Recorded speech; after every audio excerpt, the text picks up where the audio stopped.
Tonight we begin again, and this time we begin with the full weight and full softness the story deserves. Not quickly, not in summary, not in a way that races past its own heart. We begin with a question that history almost never asked gently enough. When a child entered the world carrying a face, a rhythm, and a way of learning that did not match what an age expected, what did the people around that child do next? Before the clinics, these, before the labels, before the theories, before the governments and their forms and their categories. There was only the first room, the first silence, the first pair of arms, the first look from one human being into the face of another, trying to decide whether what had arrived was familiar, frightening, holy, burdensome, beloved, or simply beyond words. That first moment matters more than it seems. It matters because nearly everything that comes later is already sleeping inside. Fear is inside it. Tenderness is inside it. Confusion is inside it. Love is inside it. So is society, though society has not yet spoken. So is religion, though no priest is yet standing in the doorway. So is medicine, though no one has named a condition. So is politics, though no law has been written. In that first room, in that first pause after birth, the entire long history is waiting quietly for its turn. If this kind of slow human history is something you like to drift into at night, then you are in the right place. Let the day move farther from you. Let the edges of it dull. Let the little unfinished things stay unfinished. There is nothing you need to hold tightly now. Nothing you need to prove by staying sharply awake. We are not here to win an argument or to pile up facts until the mind stands alert and busy. We are here to walk slowly through a very old story, gently enough that the dark parts do not jolt you and the tender parts have time to settle. Perhaps the room around you is already quiet, or perhaps it has only become quiet by degrees. Perhaps there is a fan breathing somewhere in the dark. Perhaps there is a curtain moving almost invisibly. Perhaps the floor is still warm in one place from the day and cool in another. Perhaps there is a blanket over you, or perhaps there is only the familiar weight of tiredness pressing you downward, asking your muscles to stop pretending they are needed. Let that happen. Let the room be what it is. Let the night be enough. And before we go into the past, let us make one soft agreement. We will not enter it as if we lived there. We will visit it only from the safety of the present. You are here, in this room, in this hour. The centuries cannot take hold of you. They can only pass before you like lanterns moving slowly across a very dark field. A village, a burial ground, a monastery, a physician's office, a long institutional corridor, a classroom with afternoon light on the floor, a bus stop at dusk, a kitchen after dinner, one after another. Seen, then left behind. So imagine the past not as a wall of dates, but as a shoreline at night. The sea is dark, the land is darker, far apart from one another. Small human fires are burning. Near one fire, a child is being born.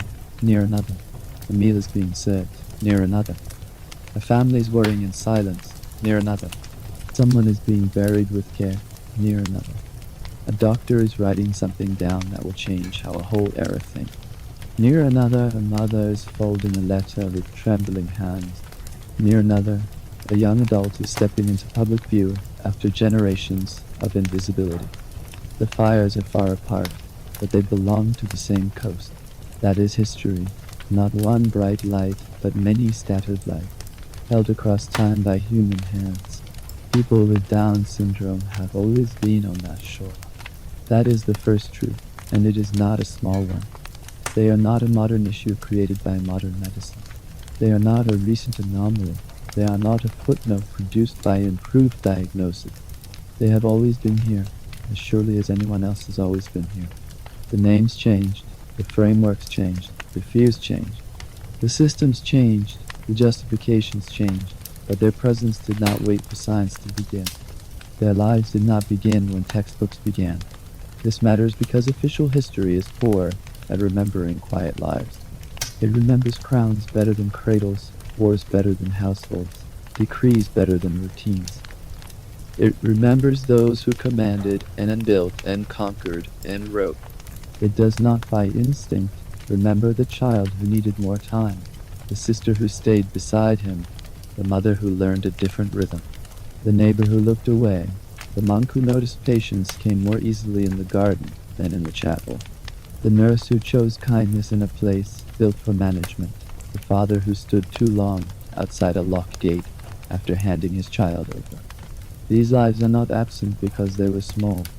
They are absent because history has often been written by people who did not know how to notice them.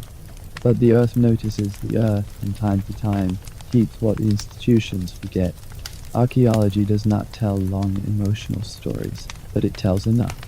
A skeleton, a small body laid among others, cranial features that modern observers recognize, burial practices consistent with care rather than rejection. These fragments are powerful because they arrive from a time before explanation. No one in that community knew what an extra chromosome was.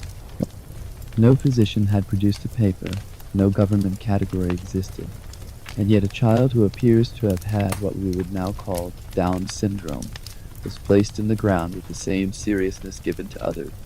Someone prepared that place, someone lowered the body, someone did not treat this life as disposable. There is something profoundly calming in that image. Before the theories, before the classifications, before the immense machinery of modern opinion, a child belonged enough to be mourned properly. That does not mean the whole life was easy. It does not mean every ancient community was kind. But it does mean that recognition is older than diagnosis. Someone knew this child was one of theirs. Someone said so, not in words that survived, but in action that did. In prehistoric and early ancient communities, a child who looked or developed differently would have been interpreted through whatever meanings already shaped the world. If the world was seen as full of signs, then the child might be treated as a sign. If unusual births were tied to divine influence, fate, or ancestral disturbance, then the child might be wrapped in those ideas. If the culture leaned more toward household pragmatism than cosmic explanation, then the child might simply become part of the family's daily pattern, requiring adaptation but not philosophy. Human communities rarely respond only through ideas. They respond through mood, fear, custom, resources, and the habits of care already present in the home. That is why the earliest history cannot be told as a single line. There was no universal ancient response. There were only many local human responses. One family may have leaned toward tenderness almost instinctively. Another may have leaned toward anxiety. One village may have folded difference into the ordinary life of another may have treated it as troubling. One elder may have insisted the child was blessed. Another may have murmured that something was wrong in the unseen order of things. A single child could be protected by one person, misunderstood by another, tolerated by a third, quietly cherished by a fourth. Perhaps this is one reason the earliest evidence feels so moving. It reminds us that even when belief systems were strong, intimate life still mattered. A mother could love within a fearful culture. A sibling could adapt within a superstitious one. A grandmother could decide that the child in front of her mattered more than whatever explanation others preferred. History often changes because private feeling slowly resists public assumption. And long before advocacy had a name, there were almost certainly private acts of resistance happening in homes no one wrote about. Imagine one such home. Nothing grand, nothing official. A fire low in the center, smoke darkening the roof beam above. A pot simmering, woven cloth folded in the corner. Morning entering slowly. One child already awake before the others. Not because the child wants to be, but because sleep comes differently, or waking does. The mother has learned this. She no longer compares that rhythm to the rhythms of the other children. She only moves within it. She knows which touch settles, which sound startles, which expression means hunger, which means confusion, which means joy. No treatise will record her skill, yet this is expertise too, deeper in some ways than the expertise that would later arrive with institutions. It is the expertise of attention. Ancient civilizations added layers of meaning to such private reality. In Egypt, Greece, Rome, India, and many other places, Bodily difference did not enter an empty space. It entered worlds already crowded with gods, symbols, social rank, ritual meaning, and moral imagination. A child with features or developmental patterns outside expectation might be seen through those systems long before being seen as an individual with a distinct condition. The same culture that revered cosmic order could become uneasy when the body seemed to stand at an angle to that order. Yet the same culture might also see unusual lives as spiritually charged, touched by the divine, or carrying meaning beyond the ordinary. This double possibility is worth lingering over. Difference could attract reverence and fear at the same time. A person could be thought special and still not be free, treasured and still not understood, protected and still not included. That is one of the long paradoxes of disability history. Being set apart positively is not the same as belonging fully. A life interpreted as spiritually meaningful can still be denied ordinary human rights. In classical societies shaped strongly by public ideals, bodily and intellectual difference also collided with ideas of citizenship, virtue, lineage, beauty, and usefulness. Much of ancient public culture admired speech, reason, self-command, athletic or military ability, and clear participation in civic order. Anyone who developed differently might therefore stand at a difficult angle to those ideas. But again, public values did not determine everything. Households had their own emotional worlds. A family that cared about honor might still love fiercely.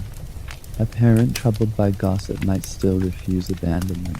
The tension between public expectation and private attachment has always been one of the quiet dramas beneath the official one. In parts of the ancient world, children born different from expectation may have been read through fate, stars, karma, purity, curse, or blessing. In parts of India, ideas of rebirth and moral continuity could offer meaning that, depending on how they were held, either burdened or dignified a life. In the Greco-Roman world, stories of bodies touched by gods or marked by destiny existed alongside brutal realities of exposure, exclusion, and hierarchy. Ancient life is never best described as either compassionate or cruel. It is better described as symbol-heavy, unequal, intensely local, and deeply shaped by whatever stories culture trusted before it trusted evidence. Across these worlds, one pattern recurs. People with Down syndrome, though unnamed as such, were often treated not first as persons with rights, but as figures onto whom social meaning was projected. They could become omens, warnings, sacred innocence, burden, puzzles, or objects of uneasy fascination. And yet they also remain children in homes, siblings in families, known presences in village. History's abstractions never fully erase the closeness of daily life. Let us move now toward the medieval world, slowly as if walking along a path before sunrise. Hear the bell tower in fog, hear boots in mud, hear geese somewhere beyond the fen, hear the monastery door open and close. The medieval period in Europe is often remembered for its harshness toward those who differed from the norm. And certainly there was much to fear, but the truth, as usual, is more layered than a single move. Medieval Europe understood life through a thick spiritual atmosphere. Sin, salvation, punishment, grace, miracle, corruption, innocence, temptation, divine will. These were not abstract notions, but practical categories through which suffering and anomaly were interpreted. A child born with features we would now recognize could therefore become the focus of intense religious meaning. Why this child? What did it signify? Was God testing the family, correcting them, marking them, offering them some strange burden or strange gift? Such questions could become cruel very quickly. Families might blame mothers, neighbors might whisper. A child who developed slowly, spoke little, or behaved differently could be treated not merely as unusual, but as evidence of a household's spiritual trouble. In a world that had no genetics, imagination rushed to fill the void. And imagination, especially fearful imagination, has never needed facts in order to injure. Many such children were likely kept mostly at home, protected and hidden at once. The same decision could be both loving and limiting. A family might fear ridicule and therefore withdraw the child from public life. They might tell themselves this was safer, kinder, more practical, and perhaps sometimes it was all those things. Yet the cost would still be isolation. Hidden lives often survive physically, but disappear historically. At the same time, the medieval world contained forms of compassion modern people sometimes forget to look for. Religious traditions that emphasize humility, innocence, and care for the vulnerable could create genuine islands of tenderness. Monasteries and convents, though far from modern ideals of freedom, were among the few places where regular routine, food, and spiritual value might be offered to those who were difficult for ordinary households to support alone. A person placed there might experience loss, yes, but also stability, patience, and relationships with caregivers who did not measure worth by market value or public eloquence. Imagine a stone passage cooled by winter, a novice carrying bread, a nun pausing beside a young resident who is upset by noise, and guiding them toward a quieter room. Imagine a herb garden in summer, where an older monk has discovered that one of the community's slower learners works beautifully when given repetitive tasks among plants, away from crowded spaces and fast speech. Imagine prayer not as doctrine but as rhythm, the daily return of bells, candles, footsteps, and recitation, forming a predictable world for someone who finds unpredictability pain. These were not rites, but they were sometimes mercies. And there were village mercies too. A child who remained close to home might become woven into the small routines of domestic and agricultural life. Not schooled formally, not empowered publicly, not given what we would call equal opportunity, but known. Truly known as the one who loved to feed the chickens, the one who repeated blessings under the breath, the one who sat on the same bench by the gate every evening, the one who laughed whenever the neighbor's dog escaped. Known by habits rather than by category, sometimes that kind of knowing can hold a life together when almost nothing else is available.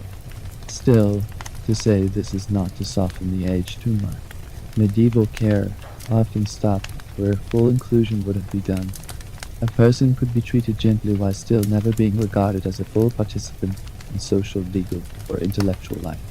They might be fed, sheltered, protected, even loved, and still be denied education, property, self-direction, or recognized adulthood. This distinction matters. History often grants care earlier than it grants equality. It often grants affection earlier than it grants freedom. The medieval period also teaches another useful lesson. A society can be spiritually rich and socially narrow at the same time. It can speak beautifully about the soul while organizing life in ways that make many souls functionally invisible. It can care for the vulnerable while refusing to imagine them as co-makers of the communal world. This tension would survive far beyond the Middle Ages. It has not entirely vanished even now. As Europe moved toward the early modern and modern periods, a new confidence began to rise. Observation, measurement, classification, science would come to promise explanations where older worlds had offered only story, theology, or fear. In many ways, this was a genuine opening. When medicine arrives, some oppressive mysteries begin to weaken. Conditions once read as curse or shame can be recognized as natural variation. Families can stop blaming themselves in the language of sin. The unknown becomes at least partly knowable, but science does not arrive alone. It arrives carrying the assumptions of its own era. The 19th century in particular was not only scientific. It was imperial, hierarchical, taxonomic, and deeply invested in ranking human differences. It loved categories, it loved comparative types, it loved deciding what was normal, advanced, civilized, backward, healthy, or defective. In that atmosphere, the first sustained medical descriptions of what would later be known as Down syndrome emerged. There is a strange duality in that moment. On one side, something important was gained. A recognizable pattern meant that people could be seen as sharing a condition rather than being isolated moral mysteries. Research could eventually develop, health issues associated with the condition could be observed. families could receive at least some framework more grounded than superstition. In that sense, the medical gaze did bring light. On the other side, the same gaze narrowed what it illuminated. To identify a type is to generalize. To generalize is to risk losing the person. In the 19th century, that risk was intensified by racial theories and false hierarchies that distorted how doctors described human beings. Even those physicians who considered themselves humane often wrote in language that now reveals the prejudice embedded in their science. A category could be meant compassionately and still wound by the assumptions built into it. This matters because naming is never neutral. Once a condition receives a medical identity, the people associated with it begin to travel through institutes, case files, lectures, policies, and debates in new ways. They are no longer invisible, which is one kind of gain, but they are also no longer simply themselves in the eyes of authorities. They become examples, cases, diagnoses, population. The doctor may intend understanding. The system learns management, and management soon built its own architecture. The 19th and early 20th centuries saw the expansion of institutions designed to house people considered intellectually disabled, socially unfit, mentally ill, or otherwise misaligned with the demands of modern order. These institutions often presented themselves as enlightened responses to social need. They promised safety, care, training, supervision, relief for overwhelmed families, modern expertise to many households, especially poor or frightened ones. That promise sounded reasonable. Sometimes it sounded merciful. Try to picture the persuasion scene: a desk, a ledger, a physician or official speaking calmly. Parents seated stiffly, not because they are cold, but because grief often hardens posture before it softens the faith. The child nearby, perhaps tracing the edge of a chair, or fascinated by light on the window, or uneasy because adults are speaking in tones that suggest permanence. The official says the institution can provide special care. The home cannot meet these needs. Experts understand better. The child will be looked after there, the family, under pressure from class, shame, exhaustion, and the authority of professional language, begins to believe what it does not want to believe. Many parents who agreed to institutionalization did not stop loving their children. That is an important truth, and a painful one. They were often operating within a world that had already told them, from multiple directions, that separation was visible. Doctors said so. Clergy might say so. Neighbors implied so. Bureaucracies rewarded the decision. The institution became a place where private love was persuaded to surrender itself. In the name of public expertise. Inside those institutions, conditions varied. Some were cleaner and more structured than the poorest home. Some staff members were truly kind. Some residents formed strong bonds with one another, inventing forms of companionship inside the system's limits. A few people found routines, tasks, and relationships that brought genuine comfort, but even in the least brutal institution, the central wound remained. Life was removed from ordinary human circulation. A resident in an institution might have food, a bed, and supervision, yet still lose something essential: specificity. In family and community life, a person is known through 1,000 details.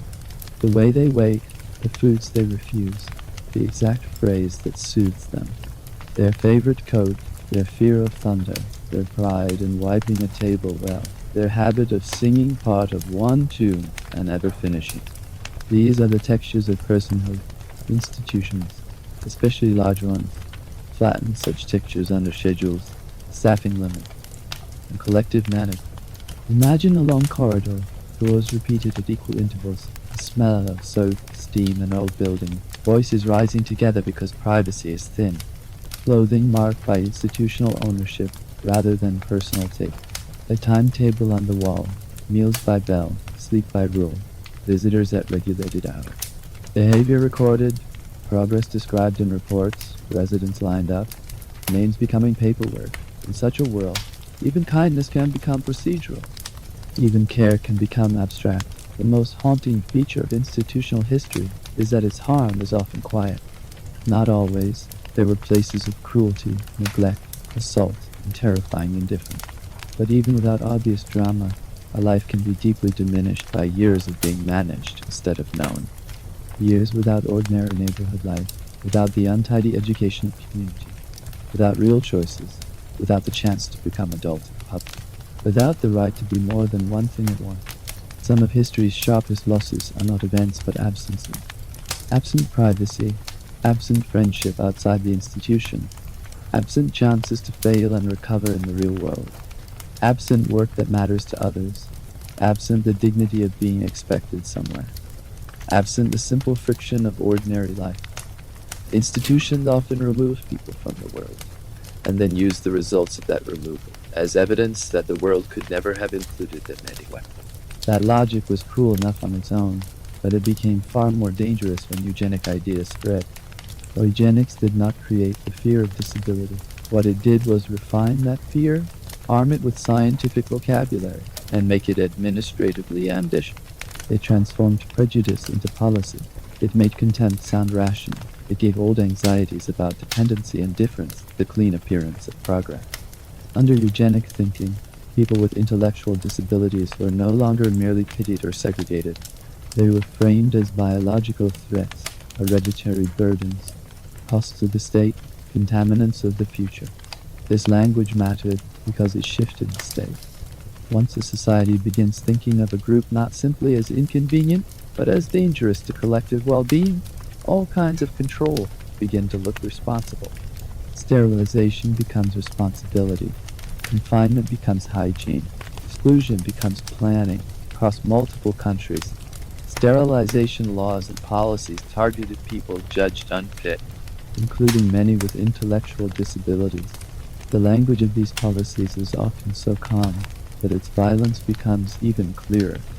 Prevention, protection, public good, burden reduction, responsible heredity. Beneath it all lies a devastating assumption that some people should not be permitted the fullness of future because others have already decided their existence is an error best not repeated.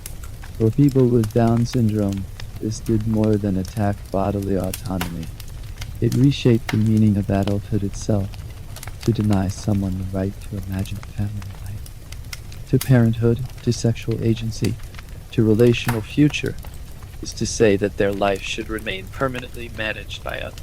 It is to declare that even if they are allowed to continue living, they will do so under a ceiling imposed by fear. What makes the eugenic era especially chilling is that it often drew support not from obvious monsters, but from respected professionals, reformers, academics, and officials who sincerely believed they were serving society. This is one of history's hardest lessons. Human beings are very capable of doing grave harm while speaking in the tone of improvement. The more polished the language, sometimes, the more dangerous the underlying thought. In Nazi Germany, the same logic was carried further into horror. The T4 program, which targeted disabled children and adults among others, stands as one of the chapters in the history of disability. It was bureaucratic, clinical, deliberate, and disguised. Families were approached through systems they had been taught to trust. Medical authority was used to conceal violence. Official documents softened the truth. Death entered by way of stamps, signatures, transport lists, and euphemisms. We do not need to turn this into a dramatic scene in order to understand its weight. A child is taken for supposed care and does not return. A family receives a letter that explains too little. Staff carry out instructions. Administrators keep records. The state learns how to make disappearance look orderly. Disabled life, already devalued by years of segregation and eugenic rhetoric, becomes expendable under a regime that worships purity and strength. This history matters not only because of what happened there, but because of what it reveals in principle. When a society joins prejudice, medical authority, bureaucracy, and the doctrine of worth based on perfection, it becomes capable of treating certain people as removable. That is the deepest warning the era leaves behind. Not that evil always arrives shouting, but that it can arrive in forms, offices, and professional conflict. Let us pause and return gently to safety. You do not need to sit with the darkest images. Let only the moral shape remain. A culture becomes dangerous when it mistakes dependence for disposability. Dangerous when it allows cost, convenience, or purity to decide who receives full welcome. Dangerous when a person's worth is treated as conditional on how easily that person fits the machinery of the age. After the Second World War, nothing changed instantly. Institutions remained, older language remained, many doctors still offered bleak predictions. Public expectations were still narrow. Families still heard that their children would not learn much, would not live long, would not fit into school, would not work, would not contribute, would not have real adulthood. Yet something fundamental had shifted in the moral atmosphere. The world had been forced to see what happens when entire groups are declared less worthy of life. That reckoning did not solve disability and justice, but it weakened the innocence of older assumptions. Into that changed atmosphere stepped parents, not all at once, not as one united movement from the beginning, but gradually, steadily, and with increasing force. Their authority came from ordinary life. They had seen too much of their children's actual humanity to keep accepting official reduction. They knew the laughter, the preferences, the frustration, the mischief, the tenderness, the routine, the breakthrough, the stubbornness, the capacity for attachment, the hunger for participation. The myth of emptiness cannot survive in a household where a child is truly known. It is hard to overstate how important these parents were. In many places, they were the first to say publicly what private life had already taught them. Our children are not the empty categories your systems imagine. They can learn, they can love, they can belong, they can surprise you. They can suffer when excluded, they can flourish when given room. This was not abstract advocacy at first, it was practical. Tired, insistent, often improvised resistance. Picture a kitchen table late at night, the house finally quiet, a parent typing a newsletter or a letter to another parent who has just received the diagnosis and is afraid. A list of doctors who are kinder, schools that may listen, offices to contact, therapists who explain without cruelty, support groups meeting in church basements or community halls, shared rides, shared tears, shared stories of what children were actually doing, actually learning, actually enjoying. History moved there. No small circuits of mutual respect. Advocacy organizations slowly formed. Public language began to shift. The old certainty that children with Down syndrome should simply be placed away from society no longer went unchallenged. Families began demanding education, medical care, legal recognition, and better future. They pressed against systems that had grown comfortable deciding for them. And as these pressures grew, broader civil rights movements in some countries created new language and momentum for equality. Disability advocacy increasingly linked itself to a larger moral question. Who gets to belong in public life on equal terms?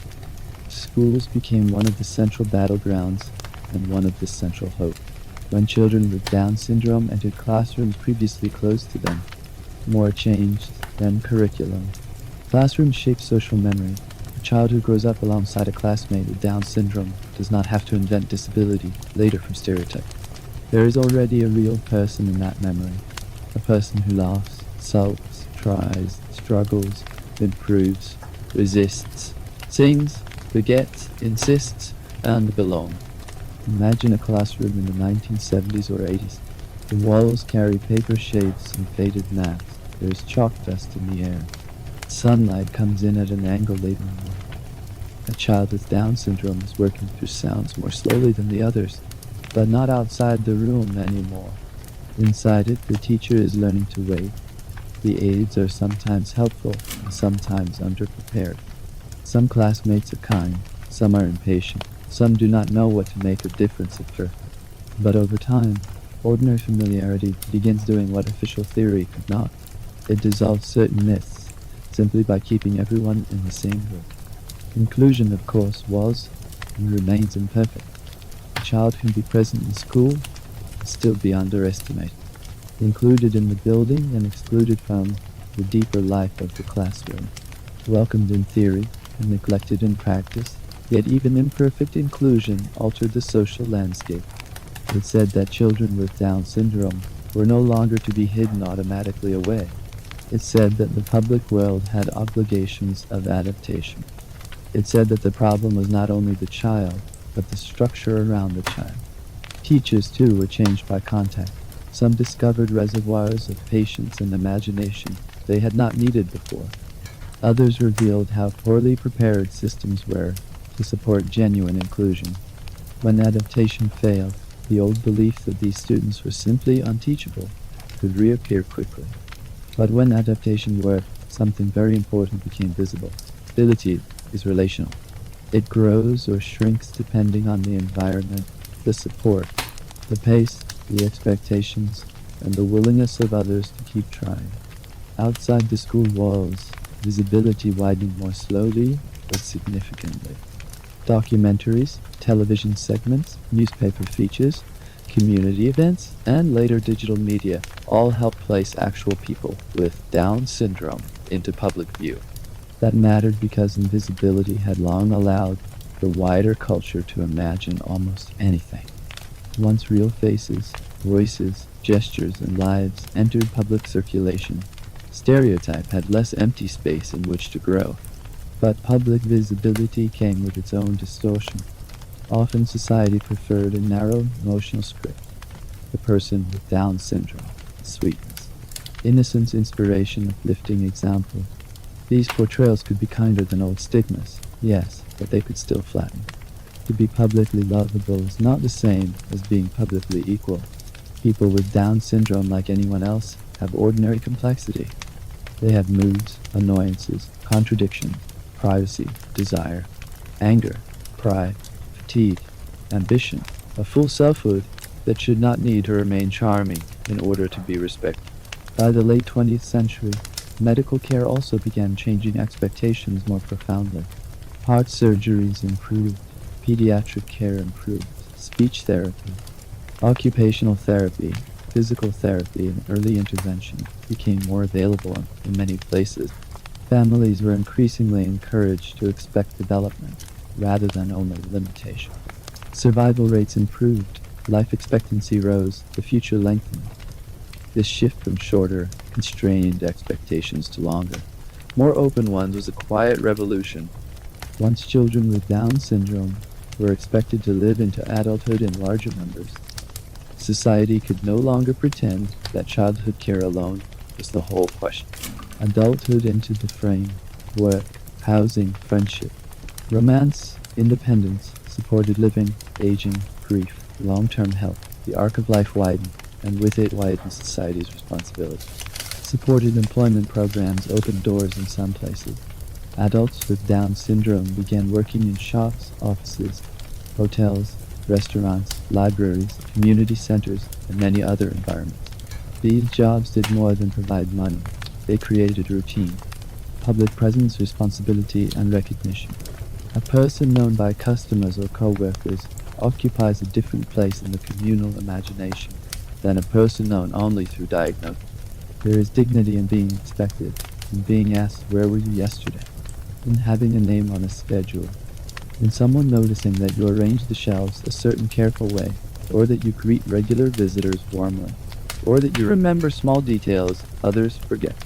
These things may seem modest, but modesty and meaning are not opposite.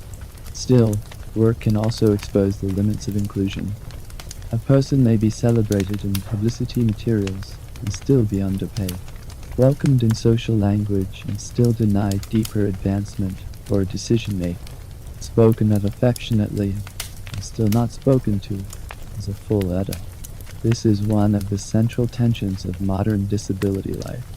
Inclusion can be sincere and shallow at the same time. Good feeling is not enough without good structure. Housing presented similar questions. Should adults with Down syndrome live with family, in group homes, in supported apartments, in semi-independent arrangements, in shared living situations, or in some other model altogether?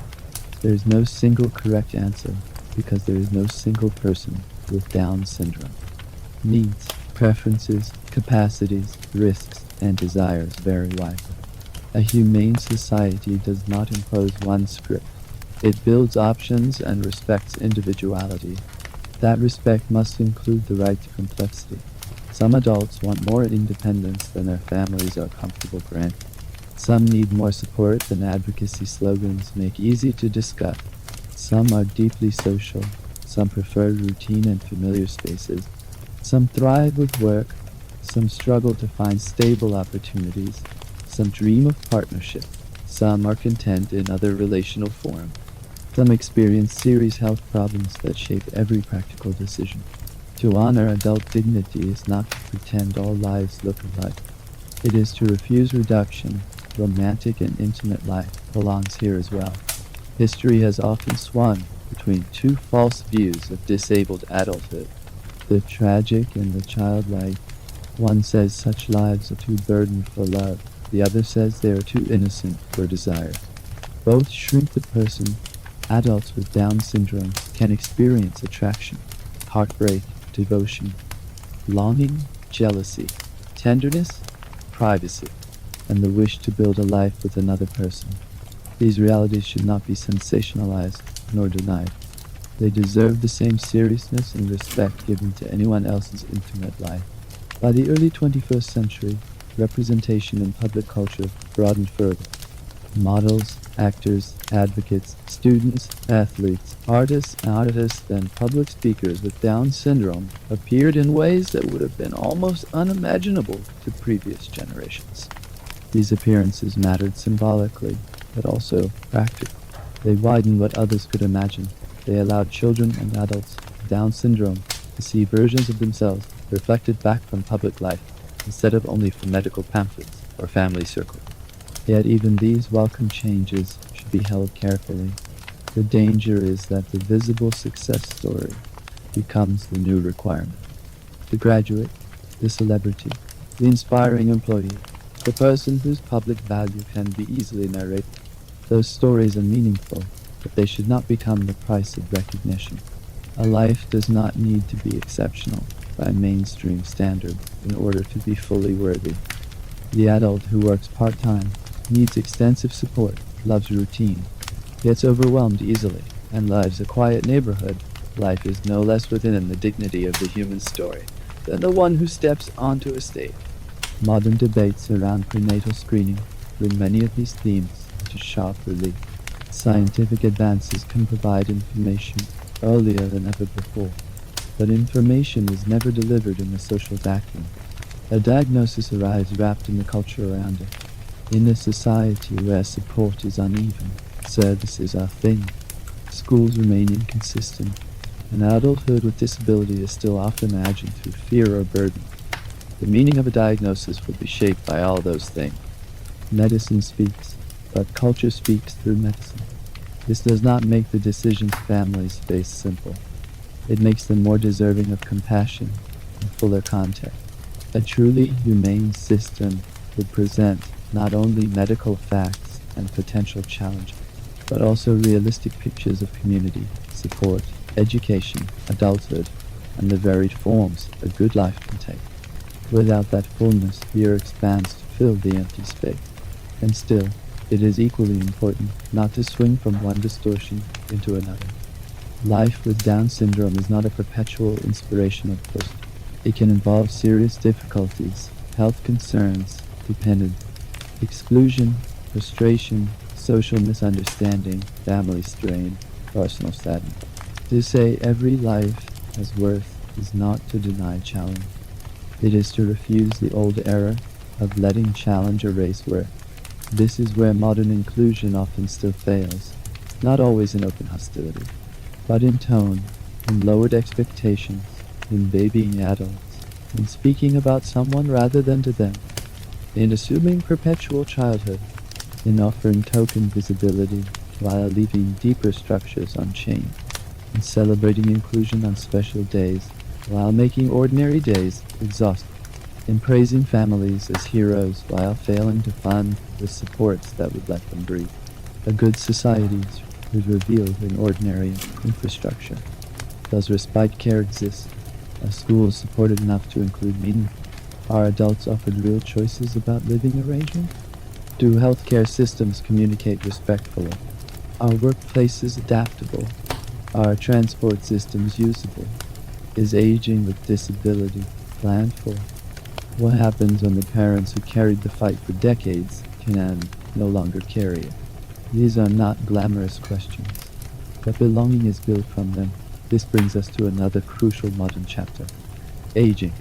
As life expectancy has risen, more people with Down syndrome are living into middle and later adulthood, and more families are confronting questions previous generations were not permitted even to reach. What happens when parents age first? Who will provide continuity, advocacy, and trust? How can a life remain stable when the people who once translated every system are no longer able to do so? These are deeply emotional and practical issues, and they reveal once more that love alone cannot be asked to substitute forever for public responsibility. For many families, the aging question is one of the heaviest. It sits quietly in the room long before it is spoken aloud. A mother helping her adult child with a routine she herself is now physically struggling to manage. A father filling out future planning paperwork late at night because he cannot bear not.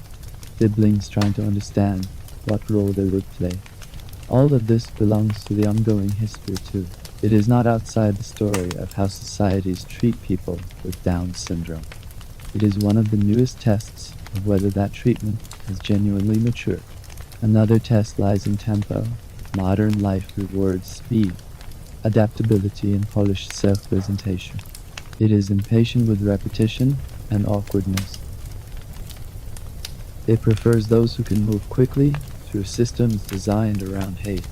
In such a culture, people with Down syndrome are often measured unfairly by standards that already misunderstand what human value is. The issue is not only disability, it is also the tyranny of pace. When life is slow, something else becomes visible.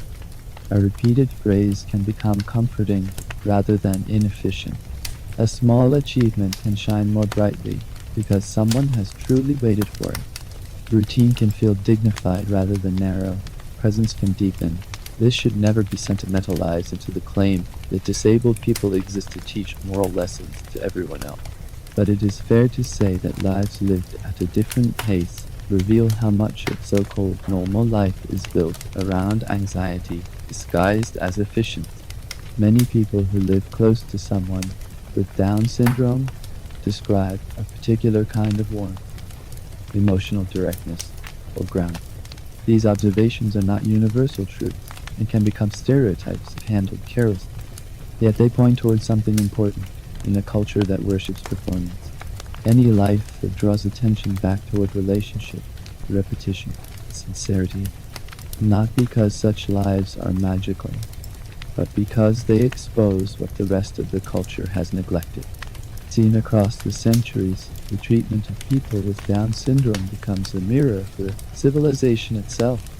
Ancient societies feared omen, disorder, and divine mystery. Medieval societies feared sin, shame, and spiritual disturbance. Modern societies feared inefficiency, dependency, cost, and imperfection. The surface language changed. The central anxiety remained. Vulnerability.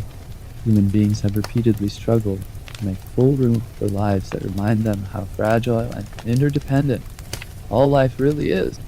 That is why this history is not only about one diagnosis.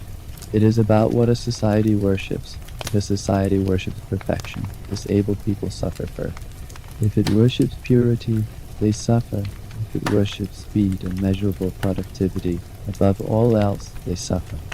When a society learns, however incompletely, to honor interdependence and inherent worth, the circle of safety widens, not only for people with Down syndrome, but for anyone who is ever young, old, ill, injured, exhausted, dependent, grieving, or simply not optimized enough for the age.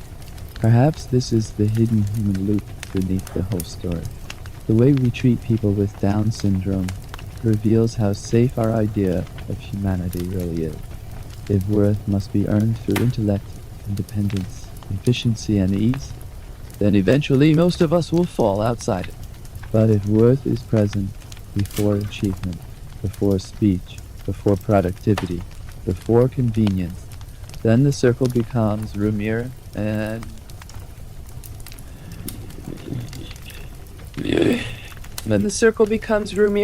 more durable for all. let the story loosen now. It has earned the right to drift a little. We no longer need perfect chronology. We can move through images instead. The way memory moves when it is tired. A burial long ago, where a small body is placed carefully into the earth. A mother in a medieval house waking before dawn, because one child needs the morning to begin more slowly. A village where everyone knows the same young man by habits even though no one knows the language modern medicine will one day use. A convent garden where repetitive work becomes its own peace. A physician in the 19th century, believing he is describing a pattern while also narrowing a life. A father staring at an institutional gate after the child has been taken inside.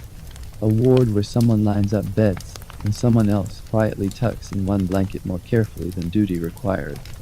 A governed paper that reduces a future to cost. A transport order that leads into a silence no family deserved. A post-war parent folding newsletters on the kitchen table. A school aide kneeling beside a desk. A first job badge. A bus ride home at dusk. A public speech delivered slowly but unmistakably in the speaker's own voice. These scenes do not cancel one another. They accumulate. That is how history really works when seen from close enough. Not as one grand arc everyone can feel while it is happening, but as sediment. Lay as one family refuses an old script, one teacher changes the pace of a lesson, one clinician chooses language that does not wound, one administrator funds a program, one director casts differently, one sibling grows up without learning embarrassment, one adult with Down syndrome stands in public and describes their own life on their own terms. Layer by layer, what seemed impossible becomes ordinary enough to forget was once denied. But sediment can gather the other way too.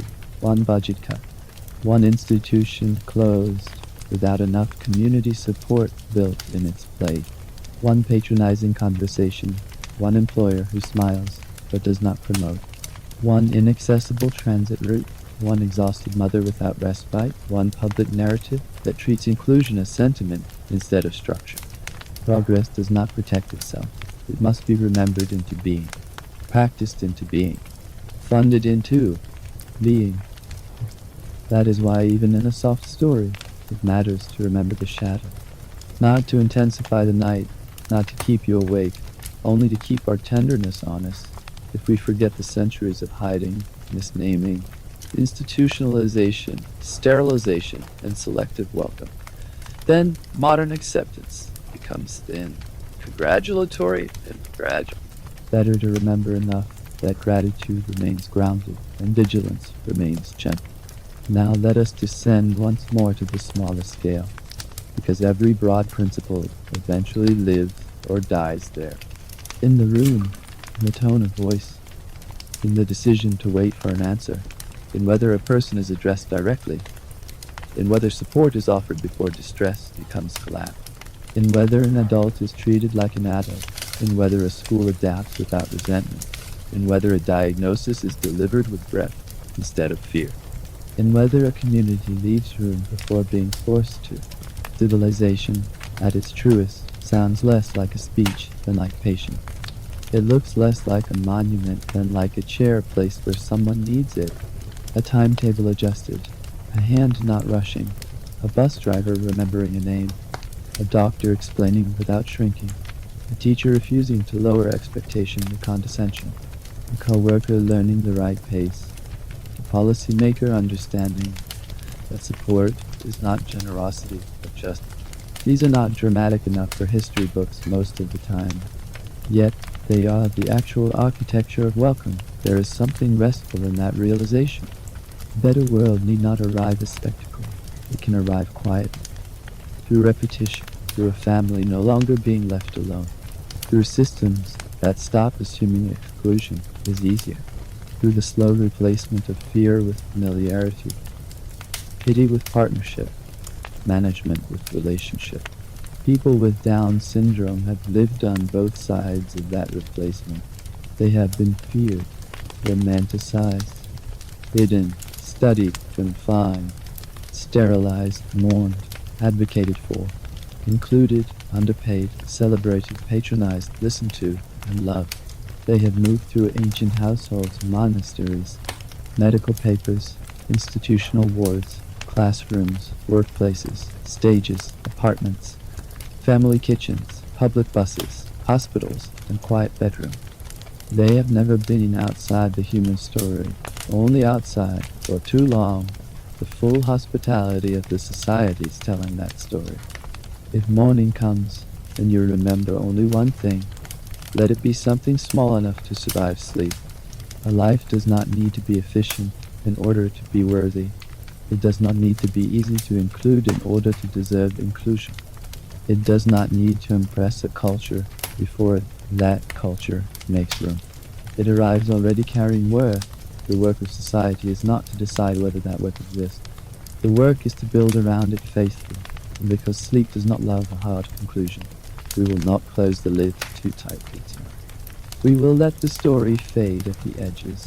We will let it return to the room. Return now to where you are, to the bed, or the chair, or the place you have made for yourself in the dark, to the small climate of the room, to the near silence, or the not quite silence. Somewhere beyond your walls, other rooms are holding their own quiet history. A parent checking on a sleeping child, an adult with Down syndrome setting out clothes for tomorrow, someone finishing a late shift, someone laughing softly at a message, someone worrying about the future, someone already asleep. The world is still moving, but more gently now, and history is still being written there, not only in institutions, policies, and debates, but in ordinary evil. In whether fear gets the first word, or hospitality does, in whether a diagnosis is framed as the end of the future, or the beginning of a different one, in whether support arrives, in whether attention lasts, in whether communities learn, finally, to say yes without surprise when a life asks. That may be the gentlest truth of all. The story has never been only about Down syndrome. It has also been about the size of the human circle, about whether our idea of a person is broad enough to survive contact with real life, about whether civilization can mature past its worship of perfection, about whether tenderness can become structure and not remain only private instinct. Now the shoreline grows dim again, the fires are smaller, the bells have fallen silent, the classrooms are empty, the corridors are still, the papers rest in their file, the houses breathe in the dark, across all the centuries. Hands are still doing the oldest work, holding, guiding, waiting, making space. You have listened long enough. The past can rest where it is for tonight. The room is enough, the breath is enough, the night is enough. And beneath all the centuries, beneath all of the names and systems and arguments, there remains that first and simplest recognition. One, life meeting another, no need for perfection, no need for proof, only the patient, difficult, beautiful act of making room. Sleep gently,